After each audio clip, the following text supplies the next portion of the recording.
Hey guys, ഞാൻ മുസാഫറോട് ഇന്ന് രാവിലെ തന്നെ പുറപ്പെട്ട എവിടെ വെച്ച് കഴിഞ്ഞാൽ കല്യാണത്തിലുള്ള ഡ്രസ് കോഡ് ചെയ്യാൻ വേണ്ടിയിട്ടാണ്. കല്യാണ സംഭവം നാളെ പറ്റുന്നെങ്കിലും നമ്മുടെ ഡ്രസ് കോഡ് ഇതുവരെ ശരിയായിട്ടില്ല. അപ്പോൾ അതിന്റെ കാര്യം ഇനിയും തീരുമാനമാക്കില്ലാന്നുണ്ടെങ്കിൽ നമ്മൾ ഇനി കല്യാണത്തിന് ഡ്രസ്സിൽ അടക്കേണ്ടി വരും. അപ്പോൾ ആ ഡ്രസ്സിന്റെ കാര്യം സെറ്റാക്കാൻ വേണ്ടി നമ്മൾ ആർമിക്ക് പോകുന്നതാണ്. കല്യാണത്തിനൊക്കെ 2-3 ദിവസം ഉള്ളതുകൊണ്ട് നമുക്ക് ഇനി പുതിയ ഡ്രസ്സ് അടിച്ചിരിക്കലൊന്നും നമുക്ക് സാധ്യമല്ല. സോ നമുക്ക് വാടക എടുക്കലേ നടക്കുള്ളൂ.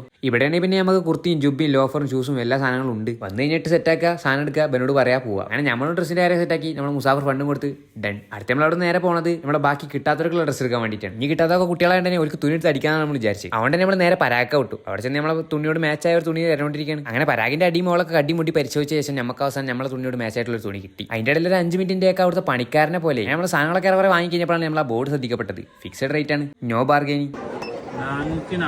വിലപേശ ഇല്ലാത്തതുകൊണ്ട് മുഴുവൻ പേശയും കൊടുക്കേണ്ടി വന്ന സങ്കടത്തിലാണ് ഞങ്ങൾ. പിന്നെ അവിടെ നമ്മൾ നേരെ തിരിച്ചത് നമ്മൾ അടുത്തൊരു ചെക്കൻ എടുക്കാനാണ്. ഞങ്ങളുടെ കൂട്ടത്തിലെ ഏറ്റവും വലിയ ആളെടുക്കാൻ വേണ്ടിയിട്ടാണ് നമ്മൾ ഈ ചുരങ്ങളും മലകളൊക്കെ താണ്ടി പോകുന്നത്. അങ്ങനെ ഞങ്ങളുടെ സാഹസികമായ യാത്രയ്ക്ക് ശേഷം ഞങ്ങൾ അവന്റെ പേരിലെത്തി. അവിടുന്ന് ഈ മുതലിനെയും പിക്ക് ചെയ്ത് ഞങ്ങൾ അവിടെ നിന്ന് പുറപ്പെട്ടു. ഇവന്റെ അളവ് നമ്മളില്ലാത്തതുകൊണ്ട് നമുക്ക് എനിക്ക് ഡ്രസ് എടുക്കാൻ പറ്റിയില്ല. സോ ഇവന്റെ അളവ് എടുക്കാൻ വേണ്ടിയിട്ടാണ് വരെ കൊണ്ടുപോകുന്നത്. അങ്ങനെ നമ്മൾ വീണ്ടും നമ്മൾ ആർമിക്ക് തന്നെ എത്തി. ഇവിടെ എനിക്ക് ഭാഗമുള്ള ഉണ്ടെങ്കിൽ നമുക്ക് അത് തന്നെ എടുക്കാം, അല്ലെങ്കിൽ എനിക്ക് പുതിയ അടിക്കണം. അങ്ങനെ അവിടെ അവന്റെ സൈസിലുള്ള എല്ലാ ഡ്രസ്സും നമ്മൾ ഇട്ടൊക്കെ പോകും. നമുക്ക് കുറച്ച് മെനുള്ളവരൊന്നും കിട്ടി. പക്ഷെ എന്നാലും നമ്മളോട്ട് മാച്ച് അല്ല എന്നുള്ളതുകൊണ്ട് നമുക്കത് പറ്റിയില്ല. അവിടുത്തെ സാധനങ്ങൾ ഓരോന്നായി പരീക്ഷിച്ച് നമ്മൾ അവിടെ ഇറങ്ങാൻ നോക്കുമ്പോഴേക്കും അലാക്കിന്റെ മഴ. അങ്ങനെ ഞങ്ങൾ അവിടെ പോസ്റ്റ് ആവും ചെയ്തു. അങ്ങനെ അവനക്ക് ഭാഗ്യം കൂടുതലായതുകൊണ്ട് അവിടെ നിന്ന് ഡ്രസ്സ് കിട്ടിയില്ല. അവനക്ക് ഭാഗമായ ഡ്രസ്സൊന്നും കിട്ടിയില്ലെങ്കിലും കിട്ടിയ ഫുഡ് കൊണ്ടോ ഹാപ്പിയാണ്. അങ്ങനെ നമ്മൾ ബേക്കറിയിൽ ചായ വെള്ളമൊക്കെ കുച്ചിയ ശേഷം അവിടെ നിന്ന് വല്ല ബില്ലിന് സെറ്റിൽ ചെയ്ത് നമ്മളവിടെ ഇറങ്ങി. നമ്മൾ കുച്ചിയിലും വണ്ടിക്ക് എന്തെങ്കിലും കുച്ചാണെന്നുള്ളത് പെട്രോൾ വന്ന് വണ്ടിക്ക് കൊണ്ട് കുച്ചി. പിന്നെ നേരെ ഓനാക്കാൻ വേണ്ടി നമ്മളവിടെ പോവുകയും ചെയ്തു.